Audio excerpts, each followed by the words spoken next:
In his endorsement of you a few weeks ago, Mayor Bloomberg said he was motivated by the belief that you would do more to confront the threat of climate change than your opponent. Tomorrow you're going up to New York City, where you're going to, I assume, see people who are still suffering the effects of Hurricane Sandy, which many people say is further evidence of how a warming globe is changing our weather. What specifically do you plan to do in a second term to tackle the issue of climate change? And do you think the political will exists in Washington to pass legislation that could include some kind of a tax on carbon? As you know, Mark, we can't attribute any particular weather event to climate change. What we do know is the temperature around the globe is increasing faster than was predicted even 10 years ago. We do know that the Arctic ice cap is melting faster than was predicted even 5 years ago. We do know that there have been extraordinarily there have been an extraordinarily large number of severe weather events here in North America, but also around the globe. And I am a firm believer that climate change is real, that it is impacted by human behavior and carbon emissions. And as a consequence, I think we've got an obligation to future generations to do something about it.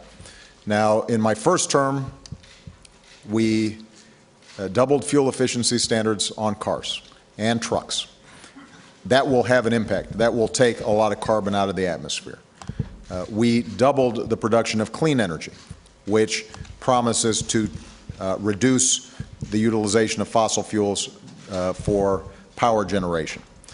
And we continue to invest in potential breakthrough technologies that could further remove carbon from our atmosphere. But we haven't done as much as we need to.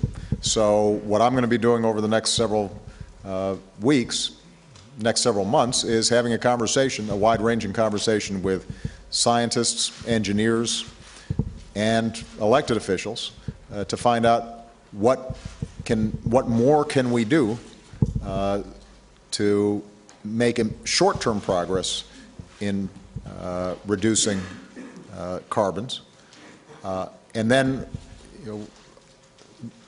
working through an education process that I think is necessary, a discussion, a conversation across the country about what realistically can we do long-term to make sure that this is not something we're passing on to future generations that's going to be very expensive and very painful to deal with. I don't know what either Democrats or Republicans are prepared to do at this point, because this is one of those issues that's not just a partisan issue. I also think there are regional differences. There's no doubt that for us to take on climate change in a serious way would involve making some tough political choices. And understandably, I think the American people right now have been so focused and will continue to be focused on our economy and jobs and growth that if the message is somehow we're going to ignore jobs and growth simply to address climate change, I don't think anybody's going to go for that. I won't go for that. If, on the other hand, we can shape an agenda that says we can create jobs, advance growth, and make a serious dent in climate change and be an international leader, I think that's something that the American people would support. So,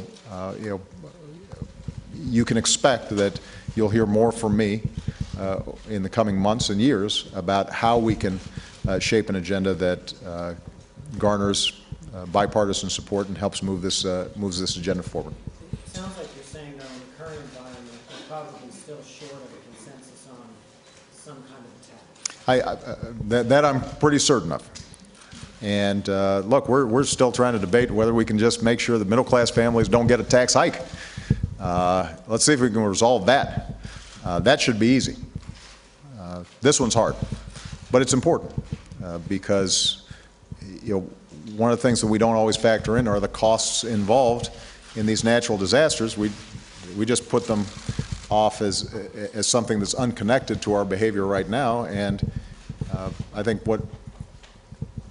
based on the evidence we're seeing is that what we do now is going to have an impact and a cost down the road if we don't do something about it.